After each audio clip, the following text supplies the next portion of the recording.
Hey guys, I hope you're all doing well today. Je vous fais une petite vidéo en français pour vous donner quelques conseils sur comment sonner comme un Américain lorsqu'on parle anglais. On m'a souvent demandé comment j'ai fait pour parler anglais couramment et pour apprendre l'anglais. Alors bon, je vous avoue que dans un premier temps, j'ai triché puisque mon copain est américain, mais quand je l'ai rencontré, je ne parlais pas un pet d'anglais, ou très peu, puisque j'ai eu des cours d'anglais comme vous tous en France, sauf qu'on est d'accord que les cours restent très théoriques et très basiques, donc parler anglais, ça peut être un gros frein pour beaucoup de Français. Déjà, dans un premier temps, ce que je peux vous conseiller si vous souhaitez vous améliorer en anglais, c'est d'effacer cette peur cette peur d'engager la conversation et de parler par peur de faire des fautes et d'être ridicule. Enlevez-moi cette peur.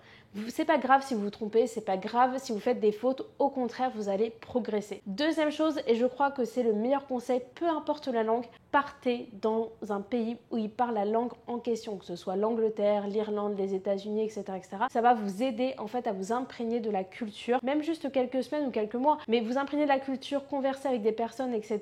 Vous allez pouvoir justement être dans le bain, si je peux dire, pour apprendre une nouvelle langue. Enfin bref, rentrons dans le vif du sujet parce que en fonction de là où vous allez vous trouver, les prononciations, les termes peuvent être complètement différents. Un Écossais, il parlera jamais anglais comme un Américain et ça c'est sûr. Donc c'est pour ça aujourd'hui que je vous fais cette vidéo pour vous donner quelques conseils sur les prononciations, les termes, les expressions que les Américains utilisent et que vous pourrez utiliser par la suite pour mieux comprendre en fait les conversations qui se passent autour de vous et mieux communiquer avec l'interlocuteur que vous allez avoir en face de vous. N'hésitez pas à utiliser ces termes parce que plus vous allez les utiliser en fait, plus vous allez sonner comme un Américain. Commençons avec le premier point qui est la prononciation et c'est un point très important puisque l'anglais américain va pas du tout sonner pareil qu'un anglais par exemple d'Angleterre ou même l'anglais que vous avez pu apprendre à l'école. Donc c'est vraiment très différent, il faut bien comprendre cette différence puisque même dans certains états, l'accent peut être différent en fonction de si vous êtes dans le nord ou dans le sud des États-Unis. Au niveau de la prononciation, les Américains vont vraiment marquer les R et les voyelles contrairement à d'autres pays comme le Royaume-Uni ou l'Australie par exemple où ils vont avoir tendance à effacer un peu les R.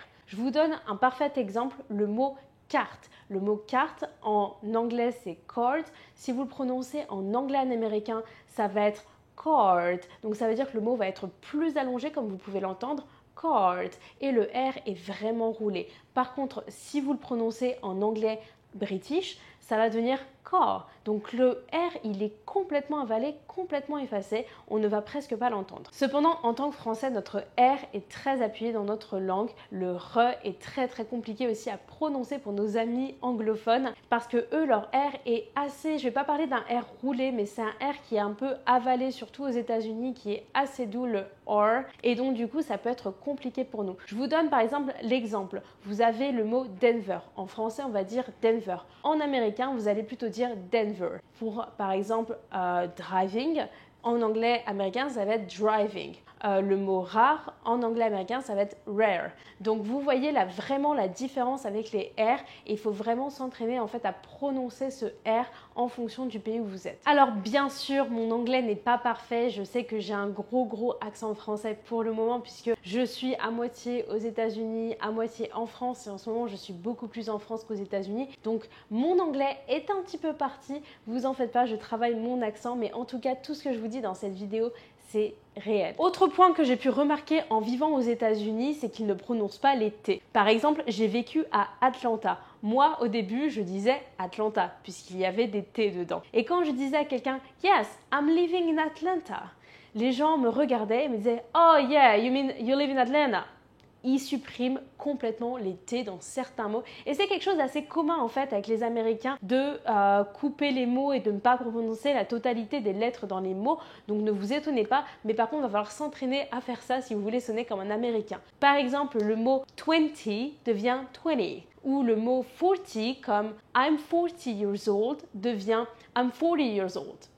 Il n'y a plus de T. Un autre point important, si vous voulez sonner comme un Américain, ça va être de connaître les différents termes et vocabulaires que les Américains utilisent pour juste passer inaperçu. Ce que je vous conseille, c'est vraiment de regarder des films et des séries américaines pour assimiler le plus de vocabulaire possible parce que le vocabulaire peut être très différent entre, par exemple, le Royaume-Uni et les États-Unis. Donc c'est vraiment bon à savoir. Par exemple, le mot toilette, c'est-à-dire aller au petit coin, on ne va pas dire toilet aux États-Unis, alors que ça se dit très bien en Angleterre, mais si vous dites toilet aux États-Unis, ils vont soit pas vous comprendre, soit vous rire au nez. Ce qu'il faut dire, c'est restroom ou bathroom. Mais il y a d'autres exemples comme ça. Par exemple, le mot ascenseur qui est lift en anglais british devient elevator en anglais américain. Le mot essence qui est petrol en anglais british devient gas en anglais américain. Et par exemple, le mot, je sais pas moi, le mot pull qui est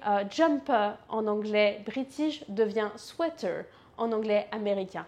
Voilà, vous avez différents types de vocabulaire, je vous conseille de regarder, il y a plein de listes qui sont faites sur internet pour justement en assimiler quelques-uns avant de partir aux États-Unis. D'ailleurs, si vous avez un blanc sur un mot ou si vous ne connaissez pas un mot, je vous conseille grandement, et peu importe la langue, d'utiliser le site Word Reference. C'est vraiment une pépite, je vais vous mettre le lien en barre d'infos, mais utilisez ce site si vous bloquez sur un mot ou si vous ne connaissez pas. Je le fais même encore aujourd'hui et c'est très très utile. Sonner aussi comme un Américain, c'est aussi connaître et utiliser les expressions américaines. J'ai su ça en voyageant et en partant vivre aux États-Unis puisque avant je ne les utilisais pas automatiquement. Aujourd'hui c'est presque devenu un automatisme, mais à savoir que c'est quand même très différent de ce qu'on nous apprend à l'école de base, même si on apprend quelques expressions, c'est vraiment très théorique et c'est quand même assez différent de ce qu'on peut trouver dans la vraie vie lorsqu'on voyage. Exemple, quand vous apprenez l'anglais, vous allez apprendre Hello, how are you?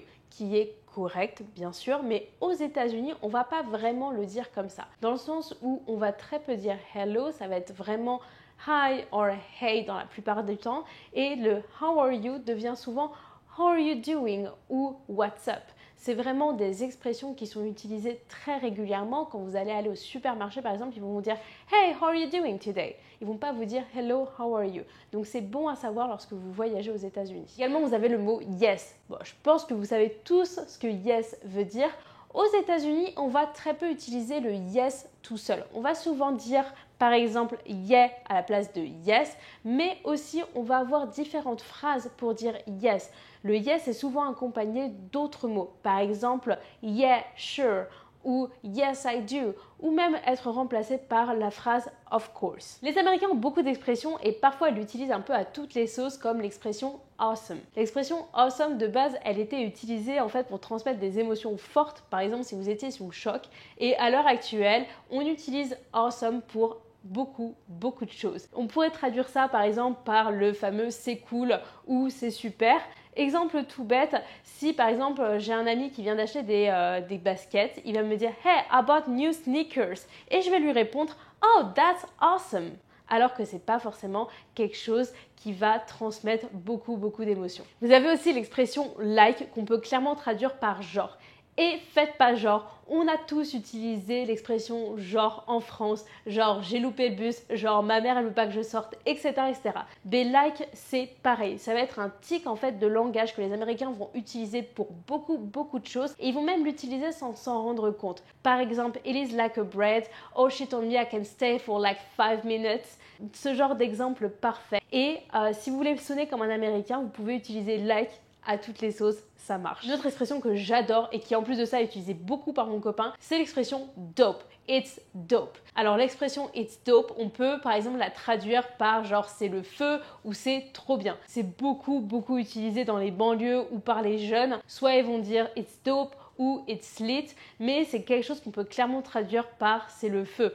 Par exemple, j'ai une copine qui vient d'acheter une robe et je lui dis wow, your dress is dope ou wow, your dress is lit. Voilà, c'est vraiment deux expressions qui sont utilisées régulièrement et que j'adore. Une autre expression, c'est l'expression I hear you. Et non, on n'est pas sur le sens propre du terme de je t'entends. Là, on va être vraiment sur quelque chose de je comprends, comme je te comprends. C'est quelqu'un qui va être 100% à l'écoute de l'autre personne si elle a quelque chose à raconter. Admettons, il y a un fait qui se passe, la personne me parle, je sais pas, sa grand-mère a eu un accident ou quoi que ce soit, je vais dire oh my god, I hear you. Voilà, donc vraiment je comprends, je compatis. L'expression shut up. Alors, contrairement à ce qu'on pourrait croire, ça ne veut pas forcément dire qu'on doit la boucler, mais l'expression shut up, c'est plus dans le sens de oh, tu plaisantes, sans blague. Par exemple, je sais pas, ma copine, elle me raconte un fait en me disant tu devineras jamais, j'ai embrassé, je sais pas, mon coach sportif. Je vais la regarder, je vais dire oh, shut up. Voilà, vraiment quelque chose de genre mais non, tu déconnes. C'est vraiment dans ce sens-là et j'aime beaucoup cette expression. Une autre expression, c'est l'expression it's cap. Parce que cap, ça veut dire aussi mentir. Et en fait, cette expression, elle est souvent utilisée quand on doute de la sincérité de quelqu'un. Par exemple, si quelqu'un nous ment sur quelque chose, on peut dire hey, this person is capping right now. Mais aussi, par exemple, ça m'est souvent arrivé avec mon copain, on en rigole beaucoup. Par exemple, je dis quelque chose et il pense que je ne dis pas la vérité. Il va me regarder et fait yeah, it's cap.